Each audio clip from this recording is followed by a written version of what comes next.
It is time for another wonderful panel. I want to bring back our CEO, Michelle Bailey, to discuss racial equity audits that can change your company for the better if you do it right. Michelle, take it away. Thank you so much, Rick. I am thrilled to be able to introduce this panel that we have this morning. I can tell you over the last 5 or so years, I've worked with a lot of tech companies who have really made a lot of very substantive pledges, commitments, definitely have been very outspoken in certainly the last 2 years around changing the culture of their organizations, and with that also changing what a diverse organization looks like and how they can really overcome racial inequities within their organization. So with those commitments comes a lot of responsibility, and managing that process and being able to drive meeting those commitments becomes a more important part of what we see around DE&I in the tech sector. So this morning, we have what I consider the world's leading experts in DE&I who are going to talk to us about racial equity assessments and audits. So I'm joined by Pamela Kukos, Cyrus Mary, and Renee Redwood, who are going to introduce themselves and talk about the work that they've been doing as part of Work Ideal to drive racial equity assessments and audits with some of their customers. So good morning, everyone, and welcome. Good morning. Morning. Morning. So would you just quickly go around the room and introduce yourselves? I think I'd like to start with Pam. Pam, why don't you go ahead?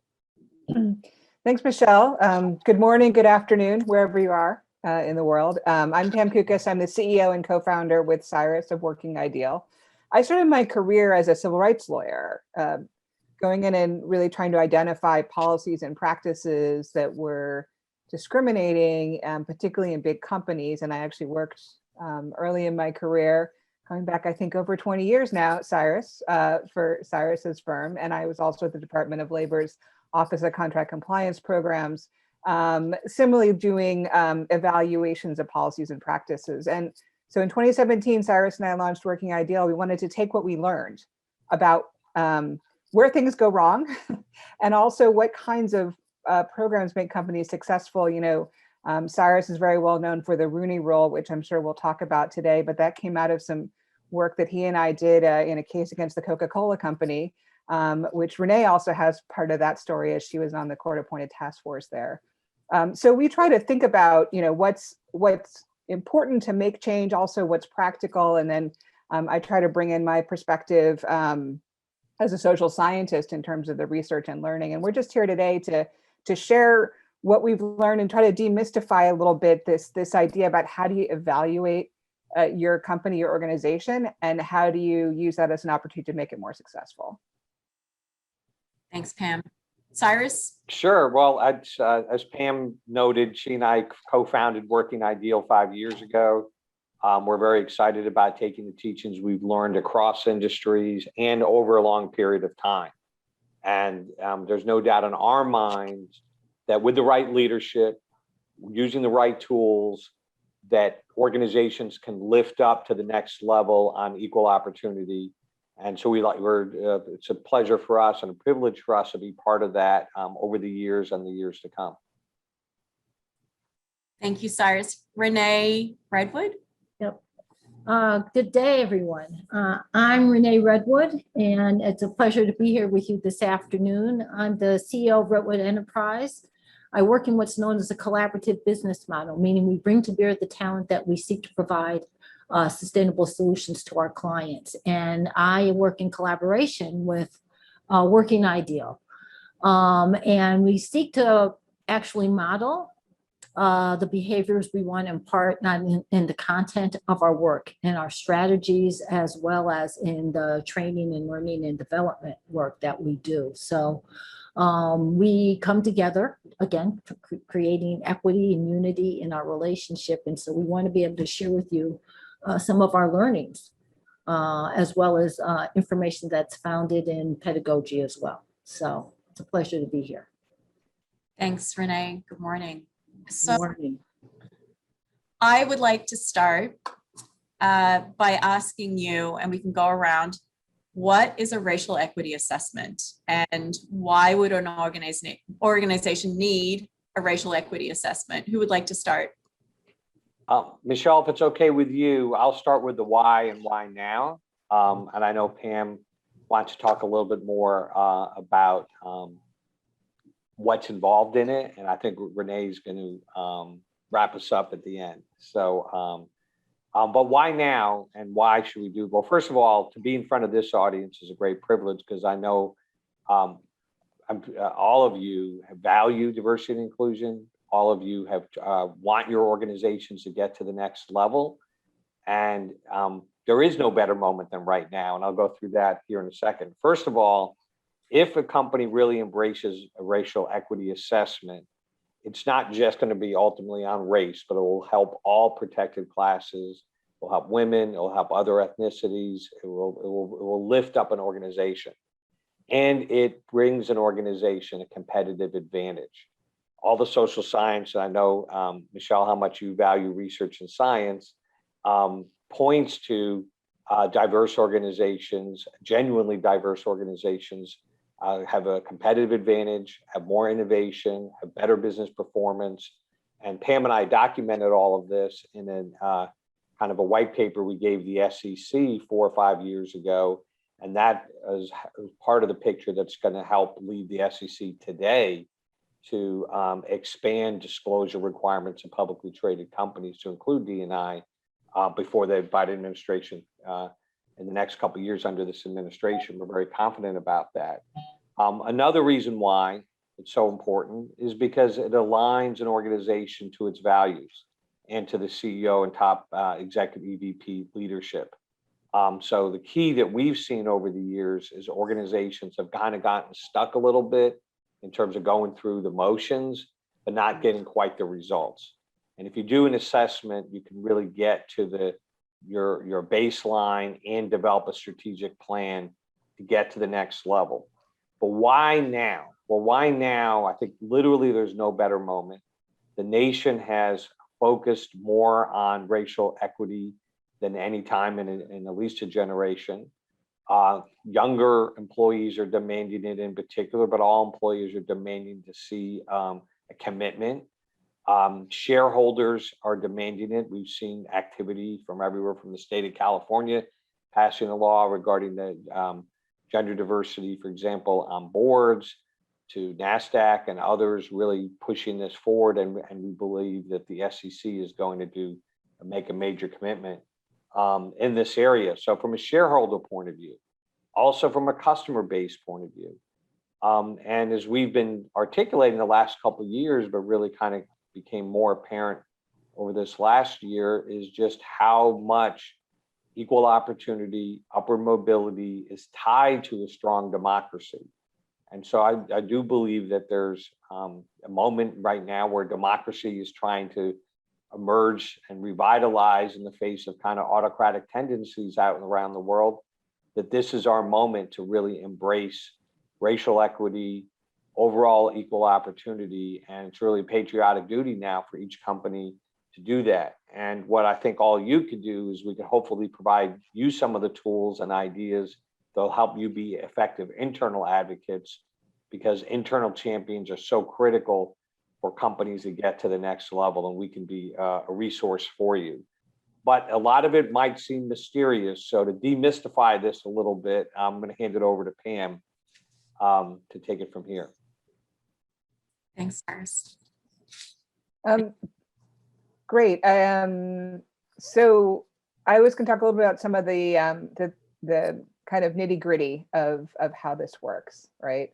And so one important thing is that we're doing an assessment. Now, we use audit in the title because we wanted to actually encourage you to come and listen, because people are talking about racial equity audits, and it's a term that's got a lot of currency. But in reality, we actually are not crazy about that term audit, because it implies that we know what the standard is, that we know that, you know, we're just measuring you against a yardstick that's really well defined. And the truth is, this is an emerging practice, right? But you do want to be thoughtful about how you measure and evaluate and assess and understand your organization. And we try to use a lot of different tools. So we do surveys. They're anonymous, they're private, they're easy, but we like to have conversations. Because we need to understand the narrative of the organization and the story. We look at the records, what's in the data. I know that WITI is doing amazing things with sort of metrics and looking at data, and I'm sure a lot of your organizations do that every day, but you want to think about what is the baseline of where we are, what kind of goals can we set, what kind of benchmarks are out there, and then how are we doing? You want to go back and reassess and reevaluate and see what your progress looks like. The other really important thing here is that you want to have a lot of credibility, right? And so the one thing that audit is right about is that you want to be able to say that you had sort of a trusted external review that that has a lot of credibility, right? And so we recommend a third-party assessment. We recommend having, you know, a real kind of, sorry. You want to have an outside team. You want to have some valid methodology, like we discussed, and you want to be able to say that there's a real independence to the process, right? And objectivity. And you also want to be sure that you're being balanced, that you're considering all the information that you get, that, you know, you're not there to sort of deliver a result. We're not here to, you know, play a gotcha game, but we're also not here to tell a prettier story than is really happening, right? And the final sort of lesson here is that transparency and that commitment to saying we're going to do this process. We're going to explain to everybody at the front end what we're doing. We're going to promise to share the results at the end. And we're going to explain how everybody can be engaged and participate. That creates trust, and that makes this much more successful. I mean, that's great. I think there's different kinds of audits, right? There's the kind of audit when the SEC comes in or the IRS comes in and they do an audit. That's a bad audit. You don't want to do that. But then this is a different type of audit, right? This to me feels more proactive. It's about aligning what the external goals have already been set. It's more about a how to, and Renee, you talk all the time about accountability, right? This to me feels more about how do I ensure that what I'm saying as a leader or as part of our organization, how do we align ourselves and how do we hold ourselves accountable? Do you think that that's the right way to think about this? Yeah, no, I do think that's the right way. And both Pam and Cyrus hit on some of the key points around accountability, right? The first piece of accountability is whatever the articulated values are, how does the institution plan to practice it, right? And so Cyrus talked about aligning the values with the practice. Any organization that has made a statement in the last year or so, what has your company said? How are they measuring? What are the quantitative, qualitative, and anecdotal evidence or the narrative of change or progress? Part of what has been talked about here is establishing kind of a baseline. If you already have it, that's part of doing the assessment. That way you can begin to measure what those statements actually can mean, right? Is it in terms of your workforce or other critical stakeholders or key players within the institution? Is it creating greater diversity? Well, diversity of the workforce is a function of the processes. Again, that's part of what an assessment looks like. Are each step of the process equitable? That's an accountability, having these type of assessments and measures available. The notion around accountability is transparency. Are we sharing the data, the narratives? Pam talked about having qualitative focus groups, listening sessions, capturing the perspectives. Classic example of that was, where all three of us were involved. Cyrus and Pam were counsel for a class for Coca-Cola. At that, again, business case, going back to Cyrus, the business case, $192.5 million could create some kind of business case for most institutions. And part of that was not only the numerics, the quantitative, looking at the data, what people think is the hardcore data, the numbers, but it was the qualitative, it was the perception, the culture, the climate, people's experience. Did they feel or perceive that they were being treated fairly? Did they have equal access to promotional opportunities? What was retention looking like? Why is it that some people seem to stay and other people seem to go?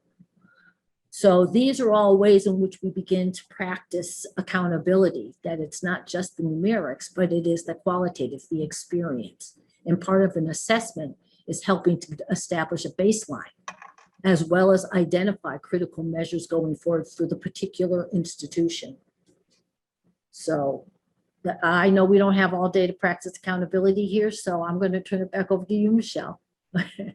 So you talk about something that I think is really important, and that's the transparency in the data. I think there's been a reluctance, definitely over the last 5 to 7 years, of putting that data out in the public domain, right? I think everybody's concerned that it will be used against them. And what you're talking about is, no, this is about how do we align everybody within the organization about where we are, take steps going forward. Do you think that that's fair? And what does the role of transparency play from your perspective? Pam or Cyrus? Well, so I think, and I think I'm borrowing a Renee phrase here, but part of transparency is telling people what you can and can't be transparent about and why, right? And so explaining that, there are sort of privacy interests that folks have, and you do want to actually create space for people to share what's happening without saying, yeah, and we're going to quote you in our report, right? But you also want to give enough of a picture of the reality that's what's happening, that people can have confidence that their leaders are telling the truth, that they trust both internal and external stakeholders to understand the context of what's happening, and to say, yeah, no organization honestly is doing it right on racial equity right now, or on gender equity. Here's where we are, and here's what our commitment is to do better. And you're going to be able to see that commitment in action, because we're going to come back to you in a year and tell you how we're doing. That's a very powerful thing. Michelle, I might add that the destination is not the racial audit or racial assessment. The destination is getting the company up to the next level, understanding the societal systemic barriers and issues out there that make it hard, understanding that it's a longer journey. And one of the reasons you want to have transparency is because you want to have an interactive dialogue with your own internal stakeholders. Right. The thing is to get new ideas. Well, some of the best ideas are going to be right there with your membership, Michelle, who are in these leadership roles in their company. They need a way to get their voices heard. And this kind of process allows those new ideas and voices heard to kind of percolate up, as well as Working Ideal or another suited organization to help bring in some ideas from other contexts. So that's the goal. The goal is to get to the next level. And right now, I feel like as a country, as an industry, and across industries, we're just kind of going through the motions.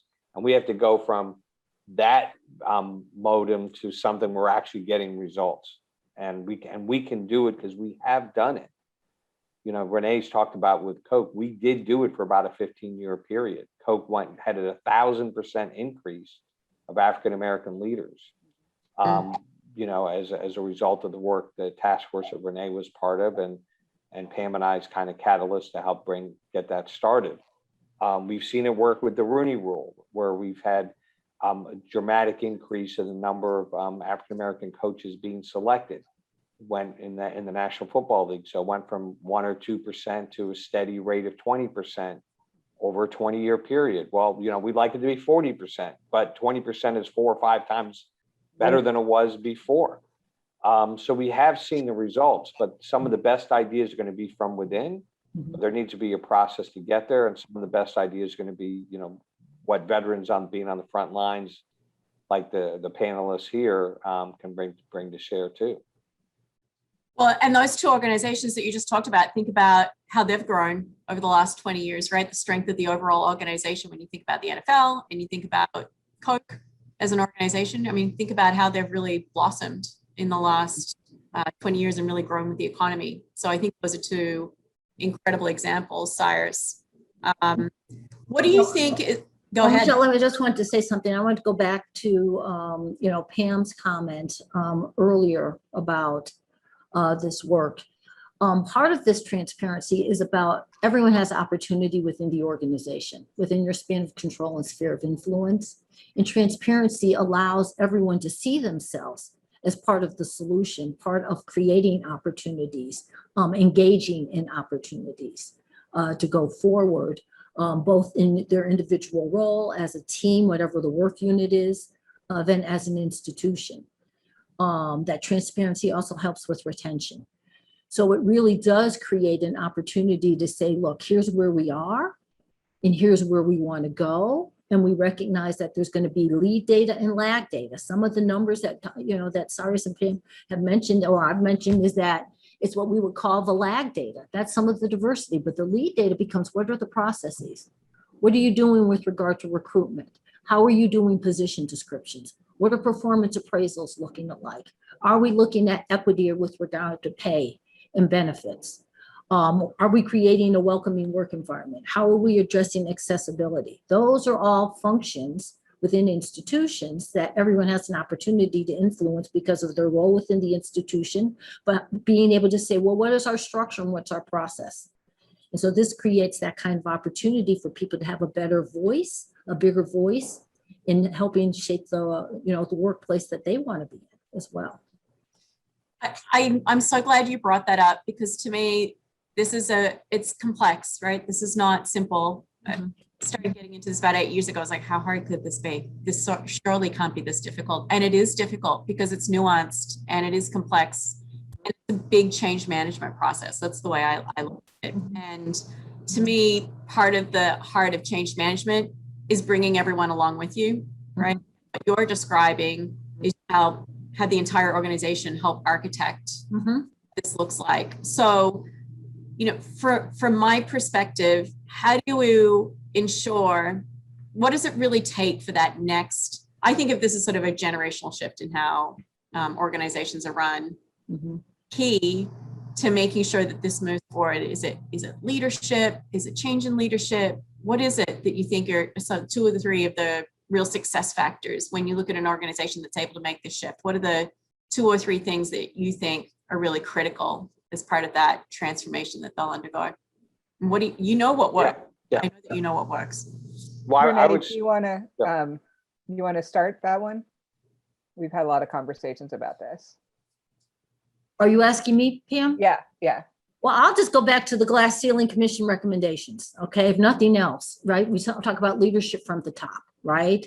The will and the ability of the institution to invest in word and deed and invest in its resources. That's time, talent, and its finances, and a commitment to create a welcoming environment, an organization that is relevant and capable of growing.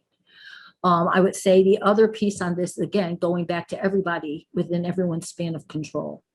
Those are critical elements for moving forward, that the individual has opportunity to improve the environment, to ask about the processes, to want to participate in ongoing assessments, sharing their perspectives, lifting up their talent, creating space for them to bring the best of who they are in service to mission. That's all part of this process. Pam, I'm not sure if that's what you wanted me to hit on, but that's what came to mind. That's great. If it's okay, I'll just add to it a little bit. I agree with Renee that leadership at the top, so the CEO and C-suite leadership at the top is essential. Second, I would say, is the philosophy of how to address this. If an organization sees it as an opportunity, they will soar. If they look at it as compliance, it's just gonna get sidetracked and not really go very far. Finally, I would say just be really smart about it. So we've had recent experiences with Nike, for example. adopting the Rooney Rule, and we went through a decision-making tree from our ideas from the outside, but data they had from the inside, and that was very successful. We also just completed a project with the city of Cambridge in Massachusetts on recruitment, hiring, and promotion.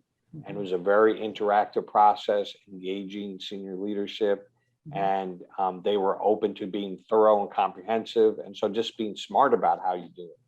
And so those are some examples, and that report is public, recently made public, that anyone can ask us for. But and that was just, you know, an innovative city trying to be innovative in this space. And trying to live their values. If I might, because I think this ties into that question somebody just put in the chat, right? So how do you get out of that compliance view? And so there's a concept called institutional courage, right? And it means that you understand that risk is not a one-way ratchet, right? So a compliance mindset is that all the risk is coming from Cyrus and I, lawyers knocking on your door. When I was at the Department of Labor, it's a fear of getting something wrong. And institutional courage is the understanding that the risk of not getting it right is more important, and that it's okay to take a little bit of risk. This is not a risk-free endeavor. It's hard, as Michelle said. That interactive process with our clients and leadership is so important because there will be bumps along the way. You know, it's like when you open up your kitchen and because you think you just need to hang a new light fixture and all the wiring is shot, right? And so suddenly you have to be willing to confront the fact that if you don't do that new wiring, then your kitchen's going to catch on fire at some point. And so let's seize the opportunity to say, we're going to be state of the art. We're going to be the best.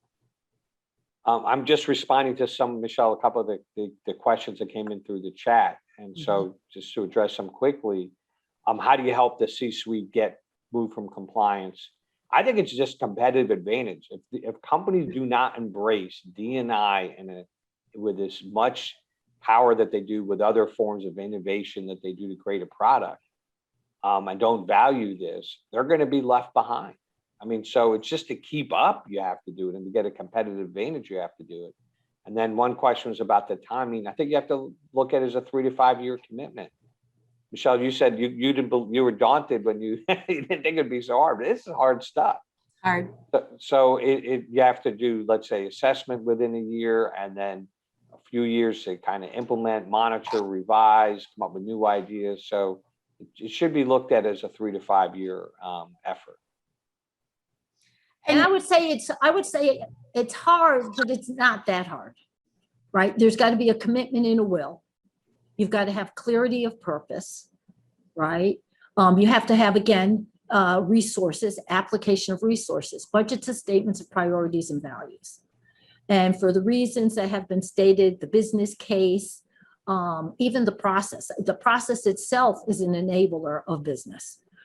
Because as we look at the changing of market demand, expectations of workforce, this is no longer just like something you do because it's nice and we said it was nice and all we're trying to do is be in compliance with OFCCP or EEOC or whatever. This is really about market viability. Look at the corporations that are changing. Look at the ones that Cyrus just mentioned, right? Part of their change is they see a changing demography. They understand the market, right? They understand that in order to continue to grow, they've got to meet the needs of the market, define also the innovation within the market that you can bring within. So I do think that there is a lot of real solid reasons for when you take risk. This to me seems like a very good risk to take if you want to maintain relevance and market share, if nothing else, and relevance even within for your workforce. And, you know, glass door is not a pretty thing. I mean, you've said this many times. It's the risk of doing nothing that's the greater risk at this point, right? Yeah. Right. Yeah. You know, I wouldn't want to bet on not doing this at this point where we are. And even if you just take a very basic look, you know, we talked about data and the science, just the changing demographic of the population alone, I think would tell you that, is it really a risk to do this, or is the risk in not doing this? And the changing demographic of who the workforce is going forward, right? Yeah, I just wanted to Right. respond to Carolyn's quick one, and then I think we're supposed to get off. I think that's what we're getting a message. But I did want to respond to Carolyn's question on how can we help organizations understand that diversity initiatives must be driven at the executive level and not just delegated to HR.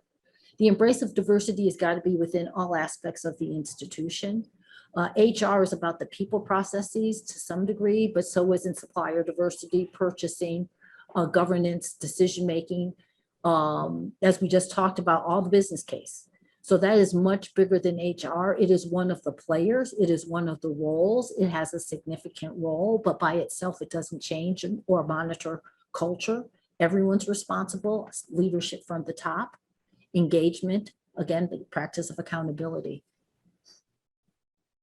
I love it. It's great. We're going to send out the slides that we had today, and you have other slides that you've been gracious enough to share with the WITI participants today. So we're going to, for those of you that want those slides, they'll be available online for you to download. And in there, you'll be able to contact each of you. So I'm sure that you'd be willing to take some questions offline if those come to you. So Absolutely.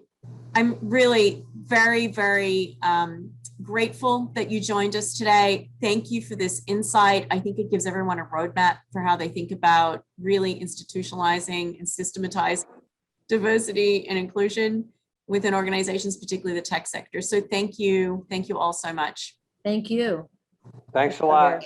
Thank Bye-bye. you. Thanks.